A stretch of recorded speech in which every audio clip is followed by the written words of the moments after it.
What's going on, guys? Welcome back to the Go Throw Show, sponsored by DiscDying.com. Today, super excited about my guest, a rookie on tour. We've got Miss Caroline Henderson with us today. Don't know much about her. We're all going to learn something today. So I guess just like start with some, general details about yourself, Caroline.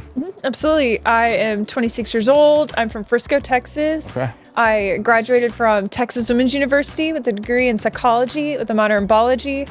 I have taught little girls how to play softball for 6, 7, 8 years. I taught mostly 8 to 10, but my reach was 6 to 18. Okay. So you were doing that while you were still in college? I'm doing some math, I guess. Okay. All through college and some after. And how'd you get into sports? Take us back there. Yeah, something my family wanted us to do. It gave us something to do besides just playing in school. And plus, it's really good to learn like mobility and strength and stuff like that. We were always running around. So basketball and softball were some of our favorites. And I'm from such a small town. We didn't have soccer or like lacrosse and stuff like that.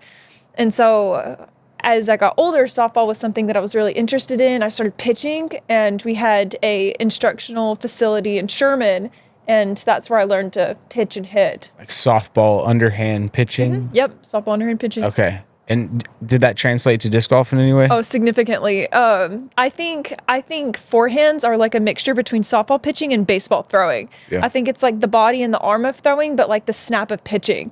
Just because pitching I find is more up and down and less pronated for softball.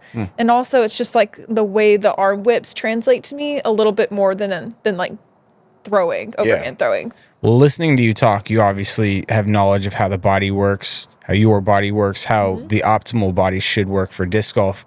What kind of got you, inspired you to take up professional disc golf? Because this is a whole nother level of stuff, and it's completely different than softball. It's a solo sport. It is. Yeah, that's super different. Having to deal with that on your own. So like when you have teammates, it's it's not just you failing. Like if you lose the game, it's all of us, right? But if you lose the round or if you mess up the holes, like that's on you, and it's a little bit more difficult to handle than team sports. It is. Sometimes it takes more time.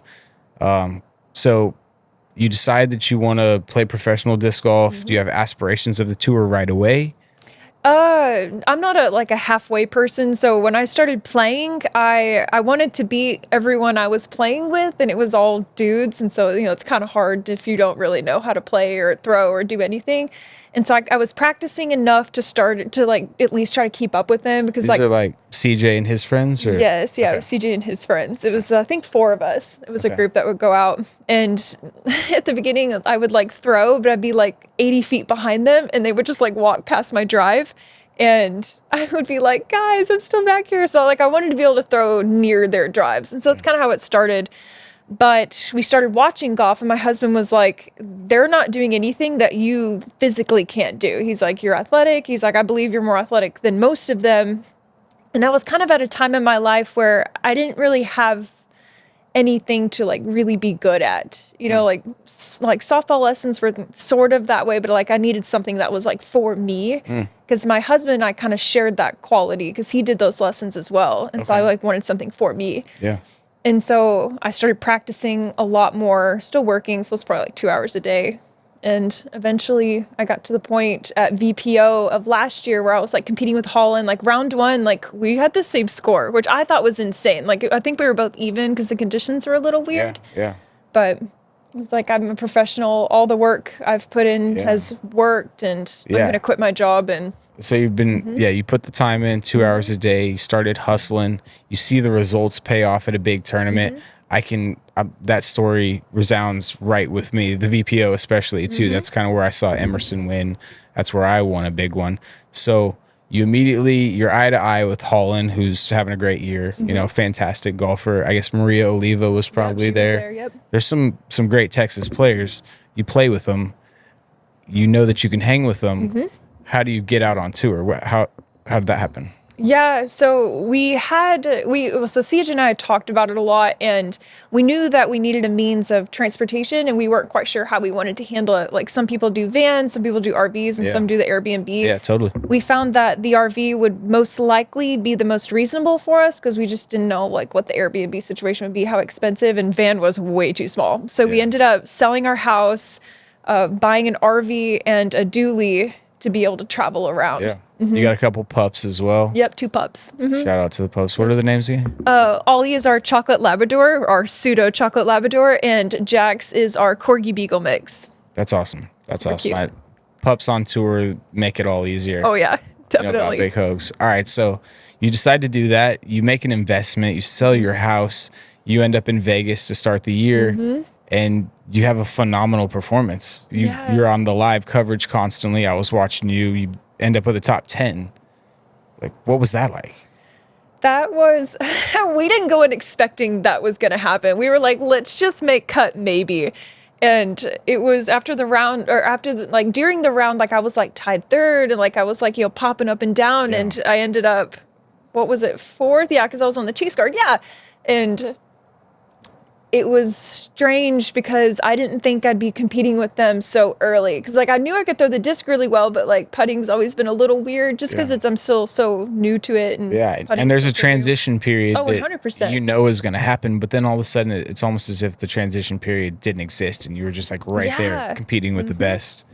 That's got to be crazy. You go from watching them on YouTube, aspiring to be there with them, to just looking them in the eye and playing with them. Not many people can say they did that. No. So you go from Vegas, head to Waco. Like, do you have expectations at that point? No, we try to keep the expectation low just because it's hard to mentally deal with that if you don't meet your expectations. Yeah. And also it's not fair for me to do that to myself just because I am so new that I should be allowed to have grace. Like I really shouldn't have gone out and done so well so early. Yeah. So we didn't put expectations on Well, it. I disagree with that right off Really? the bat. Yeah, I mean, just because people don't usually do it doesn't mean that you weren't set up to do it. I think your position's different than other people's. You played sports all the time growing up, you know. The way that you just approach the game, like, for instance, your routines. You seem like a very routine-oriented Diligent. player. Yeah, that's really easy to get lazy with and stop doing and not know why you're throwing bad shots. But, you know, that's huge. How did that come about? I think that was definitely like when you go up to bat, you take those several like practice swings and you right before you get up into the box, you take those little bat whiffs. I think it's from that just because it kind of tells your body, it tells your body what to expect when you start getting into a moment. Yeah. Like it's just really weird for me at least to just walk up and do something cold. Like even when you get in the pitcher circle, you have 5 pitches before you start an inning, Yeah. Not doing anything cold, getting the body firing, which is like a trigger for the mind at the end of the day. You know, it's just Get everything a connected. similar and- position. Yeah, really impressive that you've gotten that part of the game dialed so quickly, you know, because golf is very different than softball. Yeah, it is. The strategy that's involved in all of this. Do you like the strategy? What? I do. I think that's what's so interesting about it because like softball is so reactive. In the field you're waiting for the ball to be hit, Yeah. or even when you're hitting, you're waiting for some specific pitch to come to you. But like golf is very, how do you put it? It's so specific. Like everything you have to, it's all thought out. Like the disc you choose, the wind reads, like the elevation. There's so much to it. Yeah, the factors probably more than golf. Maybe not more difficult as a sport, but I think some of the factors that you got to take into account make it just as hard as golf, if not harder. Oh, sure. Do you play golf? I've never played golf. What? I went to, it's the softball background. Like I went to Top Golf. Yeah. And I couldn't hit a golf ball to save my life. Yeah. They're like polar opposites. Like even though they seem similar, but we have kids who come in and they're like, "Are you a golf player?" And like, we can't do this. Like Yeah, you yeah. won't be able to translate your swings. It's hard to put that barrier. It is really different. Yeah. I immediately stopped being able to hit a baseball the second I started Learn to playing play golf. Yeah. Mhm. It's a Crazy thing. with that. Well, you were at Top Golf for a specific reason, to hang out with a specific team. Oh yeah. Yeah. We could probably talk about that now that it's been announced. You want Why don't you tell us about it? You signed a deal. Yeah, so I signed a deal with Prodigy. That was a long process of like kind of sorting and evaluating like what we wanted, because initially I thought it was like the money which was important, but it's for me it's not that. Like it was more of what Prodigy's like the opportunity they were able to give me. Yeah. Like their team is super elite and awesome. Just, Prodigy has like a really awesome European presence. Yeah. And they've also been around a while. And I've been using their discs since the beginning. So I thought it would be an easier disc transition than having to completely change my whole bag. Yeah, you were throwing a mixed bag. Still throwing a, well, I guess you're not still throwing a mixed bag, but.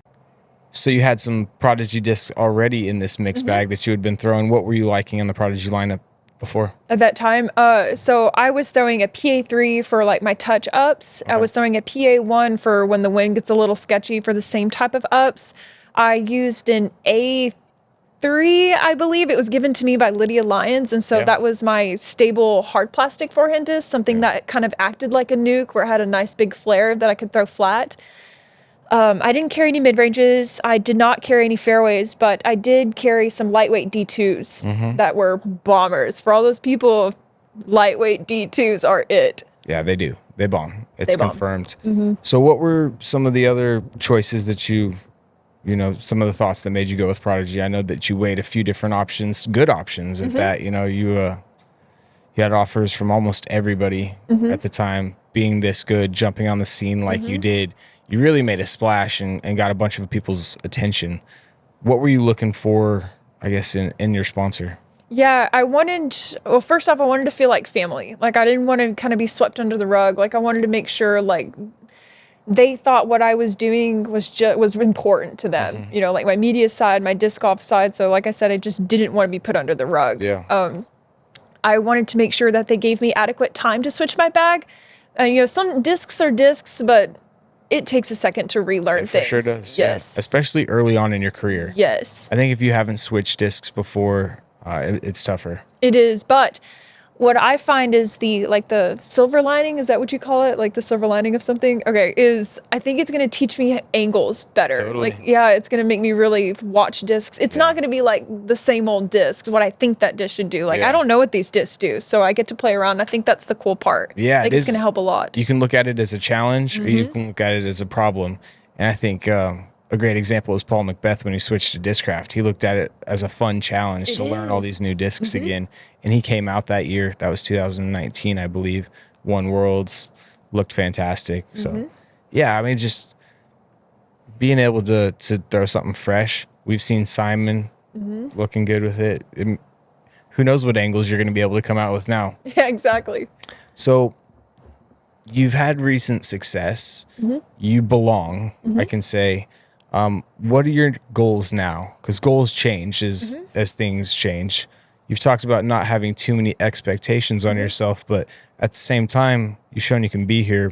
What are you looking forward to in the rest of 2023? Yeah, so I am wanting to make sure, I guess we'll talk about I did have expectations. I'm sorry, I lied. I did want to make sure at least on... Hold on, you got a bug. I got it. Help. Thanks. I want to make sure I stay at least in like the top 20 on all of these tournaments. And I think that's very doable, especially with my putting being off and on. I think it's okay to stay in the top 20. Like if my putting is on that weekend, I do expect myself to be like back in top 10. Yeah. As the year goes on, I do want to see my putting stats increase just a little bit. Like I don't want to put too much of a number on it, but I do want to see that get better. And I like your putt. Really, I do too. I think it's this guy. It really is. It really I mean, is. at the end of the day, if you keep throwing putts, they're going to go in. And the week to week, you're feeling like you're down this week and you're up the next week. There's just a little bit less of that. And it's more of just like this is my putt. Sometimes they go in. Most of the time they go in. Sometimes they don't. What range are you looking to get better at? Like 20 to 25 to 28. Yeah. Long circle one. If you can hit those in the FPO fields, keep yourself in there on the pars and then get those birdies. So is winning something that you're thinking about? No, but that would be a fantastic bonus. Like I would be, I think if my putting shows up for an entire tournament, I think I could win a tournament because I put myself in throwing opportunities like that all the time. I think in Houston, I probably missed like 8 18 to 22 footers. You know what I mean? Like that's 8 strokes. Like that. Some of them for birdie, some of them were for boat. Most of them were for like bogey and birdies. Yeah. So it's just a little ridiculous that it's doing that, and so I think I can win a tournament if I putt well. Yeah, I agree with that. And that's what everybody's kind of dealing with at the same time.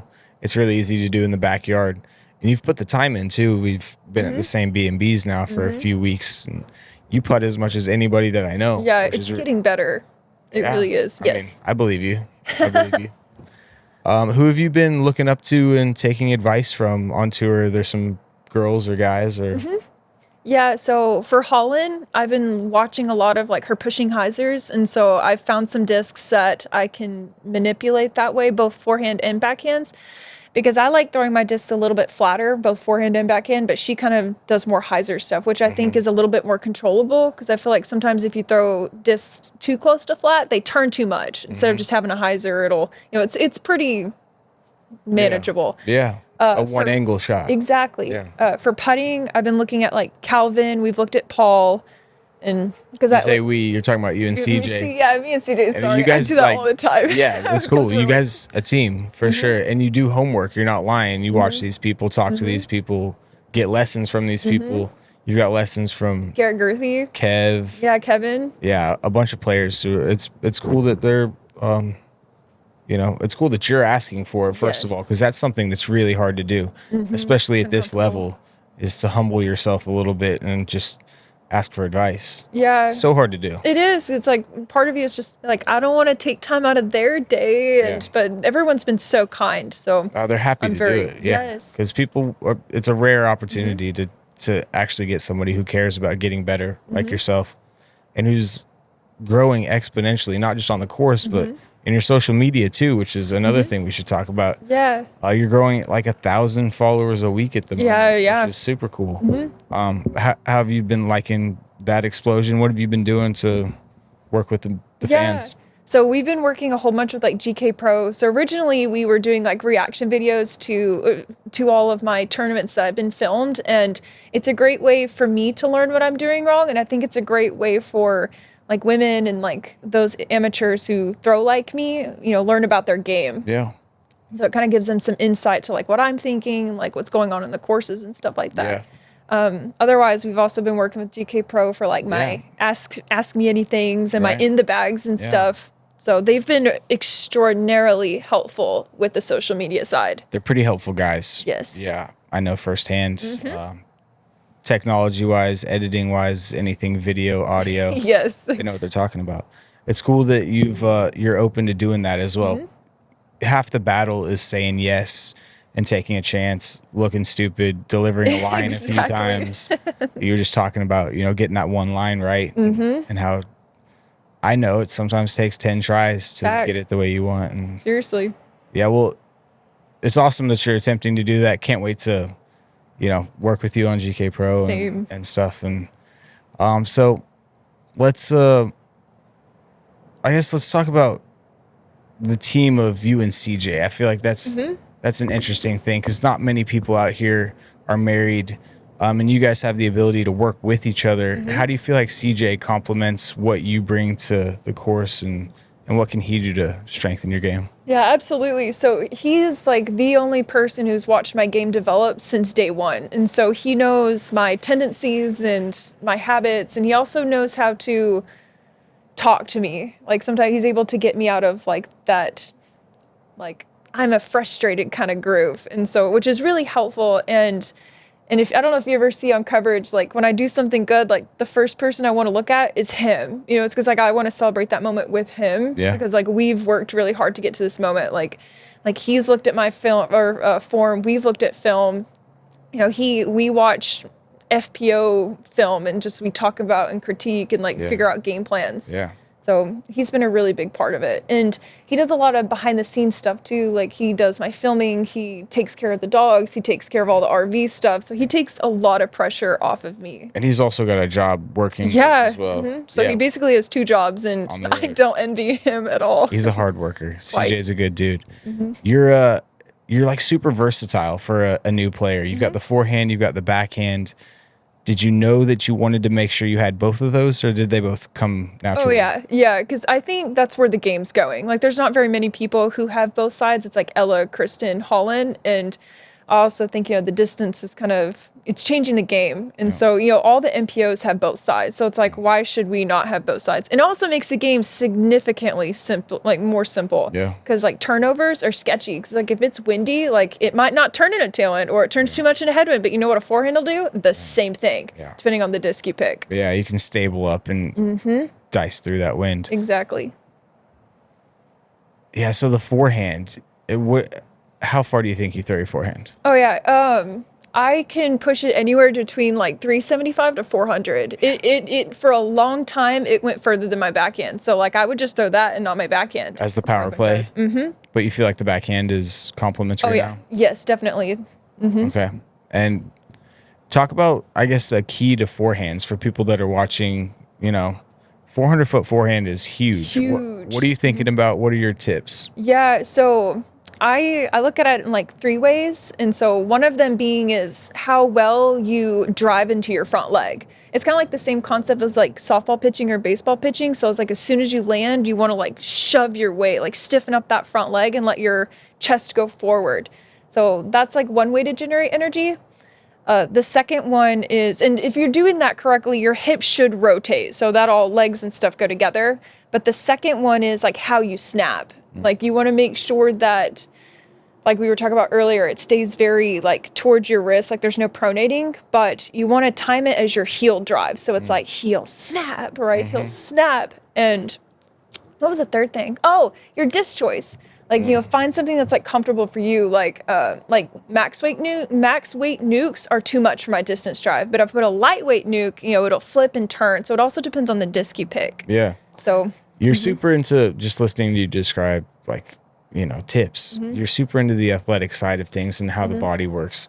Have you always been interested in that stuff? Or oh yeah. so how did you study that? You said biology and Yeah. what else?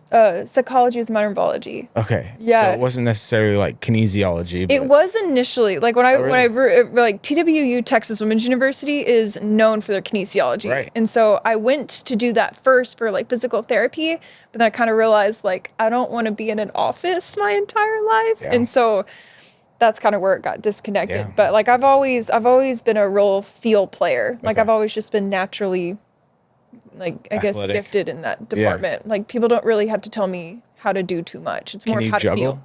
I can't juggle. Okay. I don't know if maybe that's something I can do too, but Can I don't you- think that's juggling. Can you do a good yo-yo? No, I think that's technique. It probably is. have to, I'm like- just thinking about hand-eye coordination stuff. I'm trying to test you out. Are you good at bowling? I don't know how to bowl, but I bet I could be good at bowling. if I learned how to assume that bowl. you'd be good at all of these if you actually played any of them. We're just finding out what you've done. So do you play pickleball? No, but I have been dying to learn how to play pickleball. Yeah, we'll it get looks so fun. I've never Zach played Melton tennis. over here. He'll give you the Yeah. lesson. What else is there?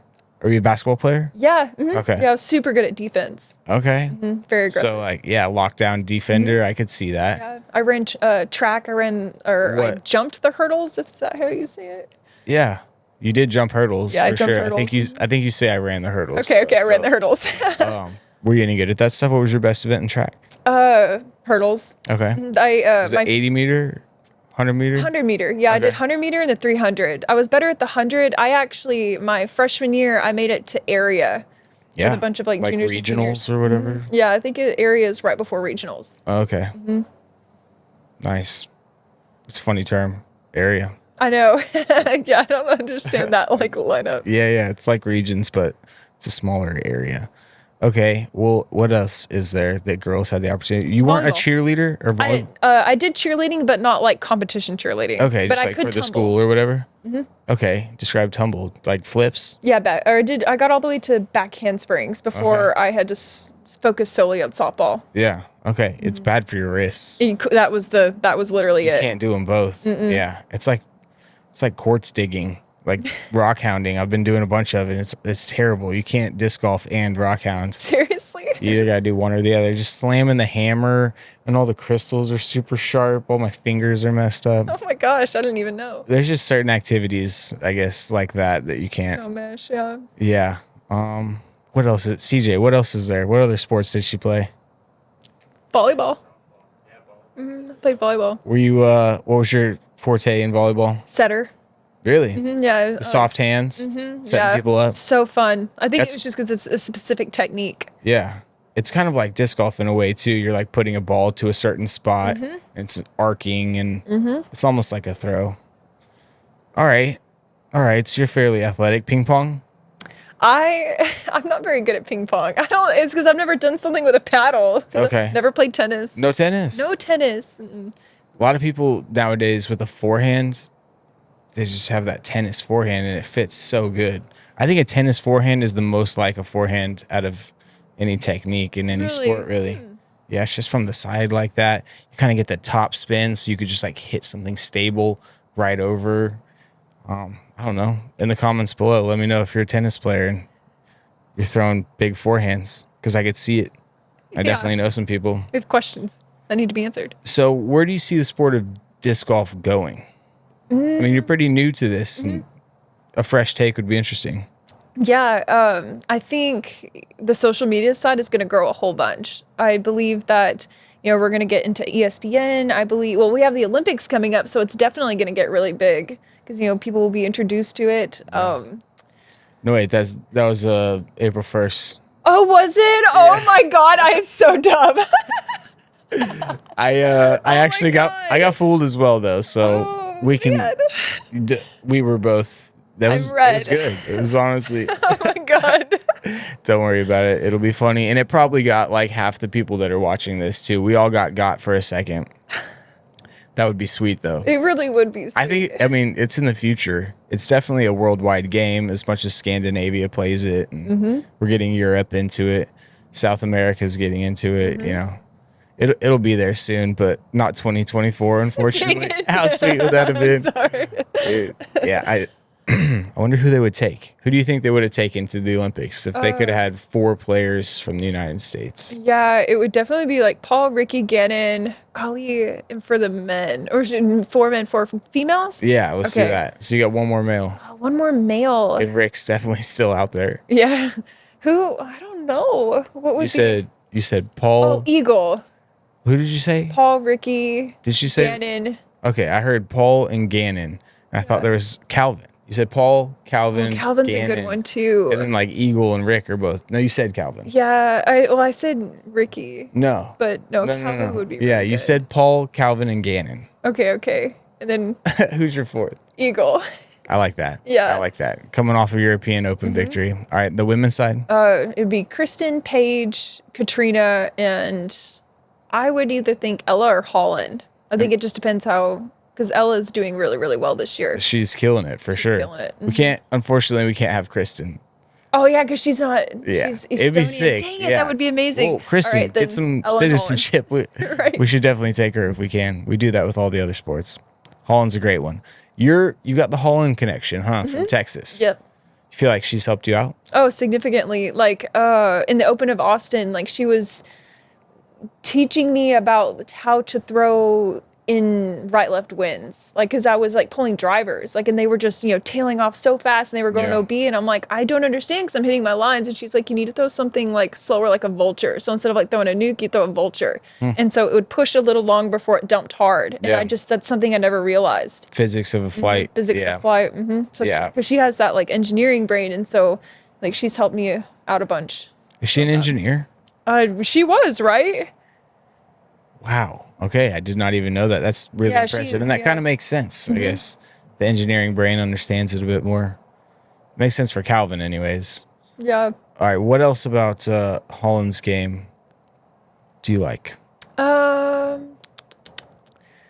like how I like her. Well, she throws a lot of hyzers, and so it's like everything's always the same. It's like the same thing with Paul. Like Or Kevin. Or Kevin. Like they just want to. They break up holes to try to make everything as similar as possible. Like they're throwing the same shot over and over again. Like in Austin, I can't tell you how many times she threw her vulture or her zone. Like it would, like when I'm throwing like a forehand driver, she's throwing the zone. Yeah. But it's just different way. It's just, it's just consistency. Yeah, when people are in that zone, it seems like it's just a handful of discs that they're throwing when they're slaying a course like that. All right, if there's one tournament that you could take down which one would it be and why? But I think I could win like OTB. Like this is a course I could actually win. You like this track that we're at right now? I do. I think it suits my game and my distance game really well. Like I feel like Houston like matched those who didn't throw as far because they could just throw like a stable disc like on Baby Annie and it would just land in their perfect distance. But that's how this course is for me. Okay. It's longer than Houston, you'd say? Yes. What else about this course do you like? I like the OB's fair. You know, it's not insanely tight, but it makes sense. I love the OB at this the place. OB's awesome on this course. You shouldn't be able to miss a shot by that much. Exactly. And be in bounds. And it's just like if it's egregious, you're just going to take some strokes. Absolutely. Yeah. I like the water holes. I think those are really interesting. Those back-to-back island holes. Yeah, it's like what, 16 and 17? 16, 17, yeah. Yeah, those are super fun. Super fun. Oh, and one thing to mention is their tee pads are fantastic. Like everything's super level. Like Houston's was a little, wonky, but like these were super level, super nice. I didn't like the tee pads today, but really? I slip off the corners. Yeah. Oh, I'm bad about it though. I don't think I'm like the general person that you should ask about tee pads. I know a lot of people have their, things. Yeah. I don't really care what's on my feet that much. It's a little bit different. So, what's the most fun part about playing professional disc golf? For me, it's watching my game get better. Like, because you're playing all these super hard courses, and so it's way more challenging. So I like that it challenges my shot shapes, it challenges my brain and stuff like that. Because, some of those little small courses at home, they're not. What was your home course in Dallas? My home course was Dash's Track or McCord. I was like 2 miles from both. Really? Yep. Okay, so you were up north in Frisco. Yep. Yeah, like kind of on Little Elm border. I was like a Bill Allen guy for a while. Oh, yeah. Okay. I lived like 5 minutes from Bill Allen. So I played Little Elm all the time. Yeah. McCord's a good place. Yeah, it is. And Dash's Track is very slayable. It is. It's Did you get a bunch of aces out there? 2 of my aces are from out there. 2 of how many? 4. Nice. Yeah, I got 4. Nice. I got my first ace like 3 months into playing. Nice. Yeah, CJ was like, "Are you kidding me?" He's been playing how many longer, aces and I does got CJ have?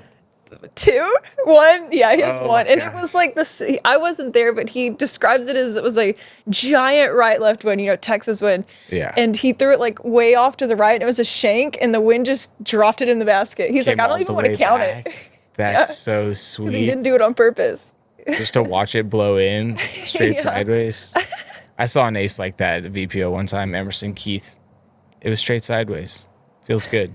It feels in Texas wind when the basket just randomly got in the way. Yeah, it's just wherever it was going. Just statistics. Those are great courses up there. The DFW area is fantastic for disc golf. Do you think that had something to do with you coming up so quick, being able to be fluent out on tour so quick? Yeah, I had a really awesome support group. So I had people who were like helping me through the mental side of the game pretty early, helping me with like up shots, because like Dashes is a super great course to learn wooded up shots because it's only like 120 feet for every shot, and so yes, great support. Who are these people? Do I know these people that helped you? Maybe how do you say Bear's last name? Cassio, or he's gonna hate me for this. Don't listen to this, Bear. But yeah, his name's Bear. He's friends with Brody. Like he's been in a video with like Brody and Paul. Okay. There's like Mark Barrett. Oh, I have a lot of friends, but they're in one's like Roy. But okay, cool. Yeah, the homies. We've all got them. But the DFW area is, it's known for Emerson, GT, myself, Mason Ford. Not at all. I don't know why I said that. Nate Perkins, obviously. And there's others as well. Maria Oliva. Kevin Bates is on tour now. There's just a good crew that comes out of there, and a competitive spirit in Dallas, I think. It is. Yeah, that helps too. Yeah. You see good competition. Yeah. Competition's available too. What are you rated right now? I'm rated 921. Any goals for where you want to be? Yeah, I think I can hit either 940 or 950 by the end of the year. Yeah. I think that's very doable. Like most of my rounds average out to like the whole tournament average out to like 940, 945, 950. Yeah, we've seen some really good rounds. We've also seen some not so good rounds. What's it been like to have to deal with and bounce back from some of those tougher rounds on tour? The tough rounds are hard just because, like, we'll talk about Waco. Like, that was because it was like on camera in front of all those people. So it was a little horrifying, but I'm glad I got that experience out early because, you know, it's like you've already done it. Like, Yeah. you know, at least it wasn't a lead card blow. You know, you It did it on didn't kill feature you. card. Yeah, it didn't. You woke up the next day. Yeah, You're like, still there. we- You shot like a 5 or 6 Yeah, under. 5 down the next day. So it Pretty was sick. +9 to 5 down, which is bizarre. I've been in that moment too. I remember watching the live footage that first day. You know, you were in a huge position, the biggest position of your life for disc golf or whatever. I don't know. Did you play in big positions in softball like that?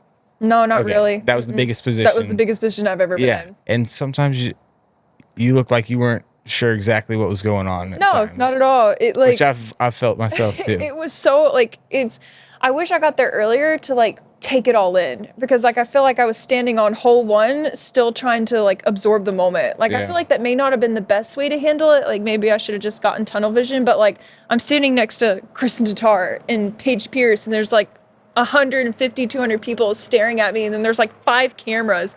Like I remember watching TV, like the girls on live, and I'm like, I don't understand why they're crushing under this pressure. I get it, because I didn't think I was going to be one of those, and it was a lot. Yeah, you're not sure how your body works, or like if your arms. It's hard to stay. Connected. It's hard to. It's exactly. It's Seriously. like you know what the shot you're going to throw, but it's like when you finally put your foot down and start rotating, like things it's hard to focus to the full moment. Pressure does crazy things to people. Weird things. But they're, you know, it's not a situation you can fabricate or make up. It's not a situation you can put yourself in without actually just being there. So, I mean, I don't know if kudos to surviving is the best thing to say to you, but I think it's kudos to surviving. yeah, it really is. You just learn from what happened, and did you feel like you did learn? What did you learn? I learned what it felt like to not feel like you had control. You know, it's like I've never really felt like that. Like all the mistakes I made, I was like, oh, that was kind of like on me. But like those were like, they were coming out of nowhere. Like I haven't shanked shots like that in months. And so, and also learned just to not to get super starstruck and just zone in. Yeah. Like figuring out how to zone in. Yeah, it's easy to do. It's just golf at the end of the day, though. Yeah. It's way easier to say it than to take it all out of the mind. That next day, you popped a 5 under. That was like a 14 stroke swing or something. Something like that, math. Crazy. So how do you bounce back that quick? Oh, you cry. You cry for like an hour. Get it out of your system? Yeah, you get it out of your system. And then it was just more like, you know, go out and show them that you're not, I think it was rated like 880. Like I haven't shot like that in forever. Like you show you're not an 880 rated player. Like the best thing I could have done for myself and for my image was to do that. Yeah. And also it was nice because I was like the 3rd card out. And so like I didn't have the cameras or the people. And so like I could just go back to like being me and my game. Yeah. So I think that was a really nice reset. You shot yourself like back into a pretty decent card that 3rd round. How did you play the 3rd round? I felt like it was pretty solid. Yeah, it was, I played really good. I just didn't stay as clean. I had a ton of birdies. Yeah, tons of birdies. It might have been like 6 birdies. That's one of the things that, shows what you're capable of. It's like really one of the bright things about what people see in you. I think all the manufacturers did is that your ability to just like accrue birdies, just like get the under par strokes. It's really impressive. It's not something you see on the FPO side much. No, yeah. There's like 5 girls doing it consistently. Yeah, it's like I have all the elite shots. It's just in the in-between, it's just staying clean. A lot of it, and a lot of it is putting, I swear. Like I'll have a par putt and it's like 18 feet and then I miss it. Like I'll hit the chains or something. It's really that silly. Like I'm telling you, like 3 or 4 or 5 bogeys a tournament is because of that. Well, Not because I'm doing anything super crazy. 25 pros on tour that could echo exactly what you're saying right now. Getting the disc in the basket. The hardest part. There's no substitute for it though No. either. It's literally how you end a hole in our game. You have to do it 18 times. It's like different because like throwing is so, it's like softball pitching, right? You got one moment to execute it and it's like you got energy and momentum put into it. But putting is just like you're standing there and it's like it's stagnant. Exactly. It's like a so free stagnant. throw or something. You have time to think and Yeah. I was a classic miss my first free throw, hit my second free throw type of guy, No. which doesn't bode well for disc golf really, you know. Anybody can do something good the second time once you know what the wind's doing, once you know what the elevation plays. That's the hardest part about our game. It's like literally what You golf have one is. shot, yep. Yeah. You get one chance to Eminem it. Oh God, I literally thought about that song and then you said it. Oh my Yeah. gosh. Yeah. All right. Well, I mean, I feel like you're about to be a staple on tour. You signed a 3-year contract. What's going to happen in 2024? It depends on how the next 3 years go. I really want to stay with Prodigy. I think it's going to be a really awesome fit in the long run. Yeah. Okay. So I'm just talking about like next year. And Oh, that's 2024. Oh my gosh. Where am I tonight? Sorry. You're okay. You're on a podcast. We're in Nashville. Yeah, we are in Nashville. We're just hanging out. I'm just wondering, like, as you progress, are you thinking about, are you just taking it all in? You know, what's your mindset going into like your next couple years, or I'm just asking about your future. If you have an answer here, it'd be okay, but you don't have to, I guess. Yeah, no, I think my future is really bright. Like I think that I'm going to continue to get better and better. Like I think I have a You think you can beat these girls every week? I think so. Yeah. You really do? Yeah, like I think I can be a top finisher consistently here in a few years. Like I just need time. Like all it is just consistency. It's like if I got I probably had I think November of last year, I think I was like 880 rated and I'm already 921. Yeah. Like I jumped 21 points on my last rating. Yeah, it was absurd. People don't usually do that. No. Especially people that are playing on the Pro Tour already. Well, yeah, I think you have it all too. When I said, yeah, you really think that, I mean, it's the hardest part. Think that. I think you do too, but it's not easy to do. No, it's not. It's what separates people. There's people that tee it up every single week that don't actually think they can win. We're about to play in a tournament, and there'll be 25 people in each gender category that think that they can win that tournament, and a bunch of people that are there to play good. Agreed. Like I've played some rounds with people and they'll be like, well, my putting's just this all the time. Like I'm just this all the time. This is just how it's gonna be. And this, I'm like, you've already like set yourself up to like fail. You know what I mean? It's like, how could you be on the tour and practice every day and go to these courses and have that like mindset? Like you should be like, I'm gonna do the best that I can and I'm gonna get better and I'm gonna beat these people. And I see that every day though. That scenario you brought up, the people that blame the putt, say this and that. I mean, it's so consistent on tour, this inability to do a certain thing, throw a certain shot. So to see you come in here open-minded, grab the disc, spin it both ways, forehand, backhand, accept the bad rounds, continue to push into those good rounds afterwards, I think it bodes well for you, Caroline Henderson. I'm really impressed with what you've done and look forward to seeing you in the future. Thank you. Yeah. Is there anything else that you want to say to how are we chilling? Are we doing? You're 48. All right, we'll keep going. Is there anything that you want to discuss too? Yeah, so like I'm a firm believer that like you create your own reality. So we'll go back to the conversation we were having, and like if you're telling yourself like you can't do something or you believe you can't do something, then it's not going to happen. Like if you tell yourself you're going to be like the best FPO player around, like you're going to be the best FPO player around, because that's your mindset. You wake up, you feel that. You go to bed, you feel that. You practice and feel that. It's just like you got to have that mind. Like Paul's that way. Yeah. Like you ask, or even Ricky, like they will tell you they're the best player in the world. Yeah, they for sure will. It's crazy to believe that. I think I'm sitting here honestly because I don't believe it, that I'm capable of it, and maybe that keeps me from being able to see it in other people. But to hear you say it like that and actually believe it, because I can see it in your eyes right now, that's really cool. I'm kind of dumbfounded. These are really good girls right now. You guys, like the division that you're in, is as impressive as it's ever been, as deep as it's ever been. I mean, the names that you've listed tonight, plus another 5 girls that could win every week. And what do you think is gonna? What is your edge? What do you have that they don't?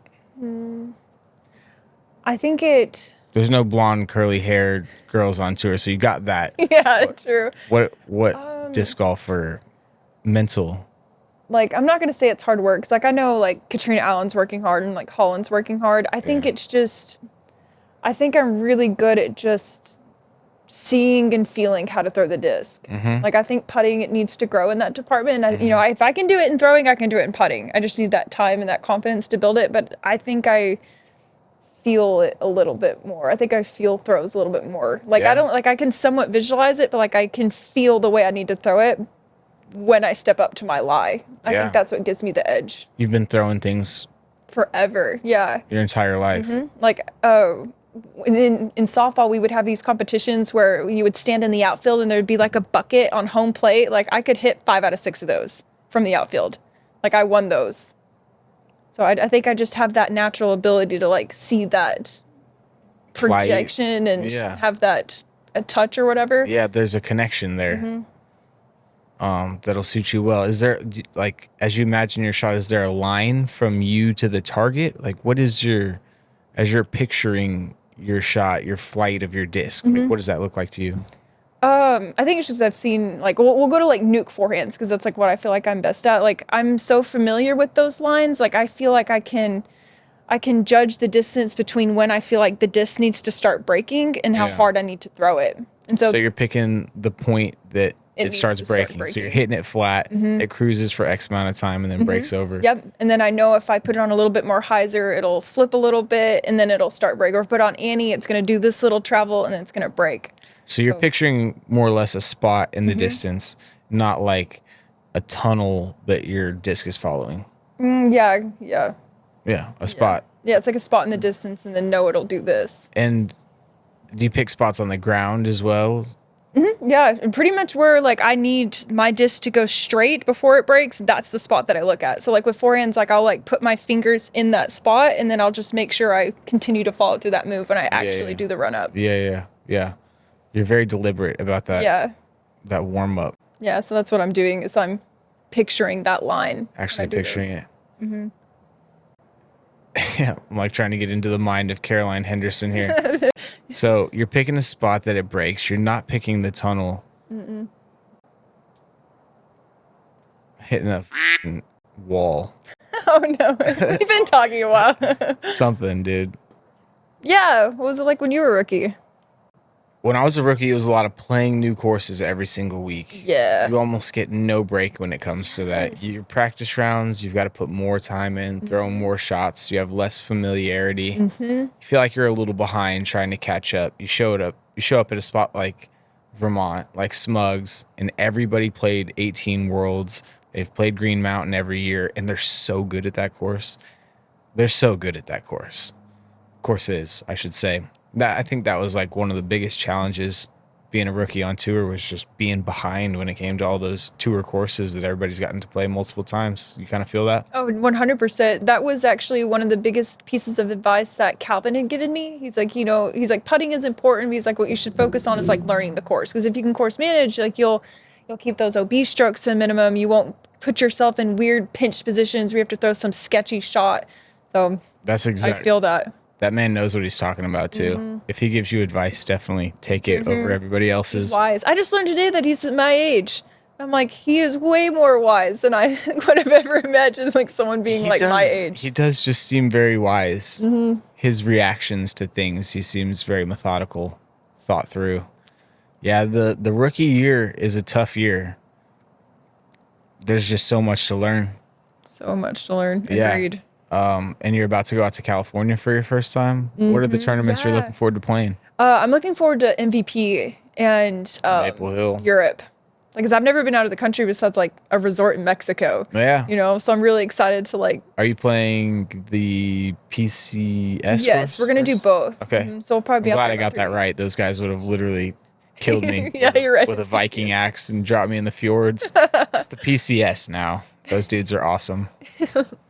Okay, that place is a can't miss. Glad you're going Yes, there. that's what I've been told. Like the Finland. fans, the courses. You get beauty. treated super well. And then the fans are absolutely insane. Food is super good. Do you like sushi? I love sushi. Finnish people eat the most sushi for a non-Asian country. What? Yeah. That is not what I thought. Like, for whatever reason, I almost would think like sausages. I don't know. Kind of like Germany's that way. Like, I don't know why I equate That's those. definitely more German. I Maybe think a lot of fish. they eat a ton of fish. The sushi over there is killer. They have all you can eat sushi places, $25 or something. Wow. Oh my gosh, It's phenomenal. like $20 a roll in Texas. Yeah, I'm making myself hungry sitting here talking about I it. was thinking the same thing. So, did you play Worlds last year? No, I didn't. So this will be your first World Championship this Yep. year. I remember my first World Championship like it was yesterday. Every single shot felt like such a big deal. Are you already thinking about that? Not really. Good. I'm actually more thinking about like what I'm gonna do in Nashville and then whatever's next. Nice. That's perfect. Day at a time. I mean, the opportunity to play in these events, knowing that they're coming up though, and Yeah. knowing that what you're doing now, it doesn't, it's not cementing who you are yet. This is all just early on. Exactly. Yeah. You're figuring out the ropes and don't get too attached to the results, Yeah, that's something that's hard to do. It's great advice, but hard to do. Yeah, because there's a rating right by your name for every single round. Exactly. It's hard to detach yourself Yeah, from that. rating in a keyboard warrior, watching your round, saying, "I can't believe that person can't hit that line." It's like, you go do it. Like, this is Yeah, hard. I know. Yeah. They can definitely hit that line Monday morning by themselves, which literally doesn't matter, bud. No, it really doesn't. Definitely going to be those people that don't go away, but you're doing something when they show up. Exactly. What about U.S. women's? You're going to play another major this year, too. Yep. Hmm. You got multiple chances at this. Does that one set up well? Do you know where you're playing that? I have no idea. Okay. The one actually that I'm wanting to qualify for is Throw Pink. I don't know where it is. That was like one of the first tournaments that was like, I really want to get into that tournament. Yeah, all women, invitational. Exactly. It's kind of elite, just to be involved in. It's kind of like, what is it? It's your USDGC, I suppose, right? Yeah, I think so. Yeah. Yeah. Super cool event to be able to go to. So you haven't qualified for that yet? Nope, not yet. I assume that I will though. I really Top do. 10 in Vegas? I thought so too, but we CJ and I went and like looked at the email or the requirements and they changed it. Like it was top 10. Huh. But no, they changed it. Interesting. It was like you top got to 4. qualify for European Open too now. Have you done that? No. Like I Okay. thought I did that in Vegas, but they did the same thing where they changed it. Yeah. All right. Well, we both have to qualify for those things. We do. There's plenty of time though. Definitely. All those top players getting qualified. Just bide my time, bide our time. We'll be there. Don't worry about it. All right. So what else do you want people to know about you? You're you've got the disc golf, you've got the YouTube channel. People are starting to learn about you, but what about something else? Give the people a little something else. Yeah, so I don't really think anyone knows except like CJ and Holland, but I was a band kid. Really? Like, yeah, I did that softball band and camp? band. Yeah, it was so fun. I played the French horn. French horn. I think that was like the most expensive horn that you could play, was it not? I have no idea. I just like rented it from Okay. the school. All right, cool. I remember hearing as a kid, like, oh, dude, you can't play that one. That was, I was like, oh, okay, I guess I'll play the piano like everybody else. So French horn. Yeah. You don't know many French hornists. I No. don't know if I've ever met one. No. Well, not So, yet. do you still play? No. I haven't played in forever. How many? What are they called? I don't remember. I bet there's 3 of them. Yeah, all right, Yeah. 3 of them, like a trumpet. Yeah, but it's different. They're more like paddles and less like valves. I guess they're still called valves, but they feel more like paddles. Interesting. Did your parents play the French horn? No. How'd you get into that? Well, we were all like, my parents were big, or my mom was really big about us playing or doing everything. Like, you always Yeah. got to try it once. If you don't like it, you don't have to stick with it. Nice. But yeah, and so when it we didn't have choir because our school was so small, so it was like band, art, or athletics. No choir? No choir. Mm-mm. I graduated seems like wrong. 62 people, so it's mean, a tiny town. I did the same. I know what you're talking Yeah. about. Well, Frisco's not that tiny of a town. No, I grew up in Tom Bean, which is east of Sherman. Oh, really? Yeah, it's up near the Oklahoma border. Yeah, I know. Yeah, there's some amazing courses up there. Yeah, there's Munson and Pecan Grove. Yeah, right next to each other. HB Clark designs, I believe. Those are phenomenal. They're just like so far away from everything. Yes. Whitney Cummings grew up in Sherman, the comedian. I found that out the other night at a show in Austin. I didn't know that. Pretty random. She's the blonde one, right? She's the dark-haired one. Okay, Very vulgar dark-haired one. Okay. She's popular though. That's crazy. Okay, so yeah, that makes more sense. The small town. I heard you say Frisco a couple times. So That's where I live now. Frisco's like, those schools are. It's like 1,000 kids in a school. Yeah, it's insane. Not even. It has to be more, right? Probably. 3,600 kids. Yeah. The football stadiums in Huge. the DFW area for high schools look like colleges. Oh yeah, like Allen's is what, like 4 million or like 20 million? Yeah, 20 million for a football stadium that had foundation problems and they had to fix all that, so add that to 20 million. Just pump some more oil. Yeah, exactly. That's And no all that problem old in money. Texas.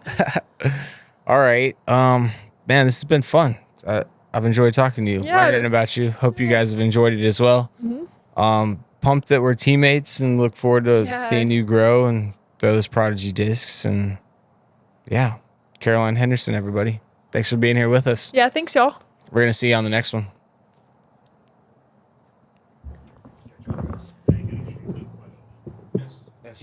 I thought I asked Luke. Oh, just a different one for the podcast?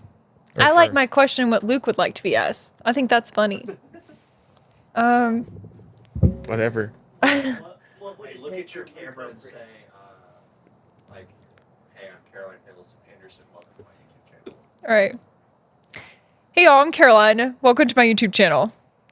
Or, hi, I'm Caroline Henderson. Welcome to my YouTube channel. Welcome to my podcast. Welcome to. Oh my gosh. Okay. Just rip like 10 of them off. My name is Caroline Henderson, and welcome to my podcast with Luke Humphries. That's what you said. That's a good one. Cool. Yeah. Now I asked Luke, what does it take for Luke Humphries to win an Elite Series this year? What does it take for Luke Humphries to win an Elite Series this year? Probably another pandemic. Yeah. Yeah. I can feel that. I think if we're allowed to have dogs on the course, at least 6 strokes better. Hogan was on the course when I won the VPO, no lie. No I was petting him way. like in between holes and stuff. See, it's a thing. Yeah. It's probably not allowed. No. It would be cool though. Yeah, so I guess just like slip some form of COVID into Paul, Rick, Eagle, Calvin. The list would be huge. I could take one down then, for sure. A little Silver Series or something. Now I'm winning, y'all.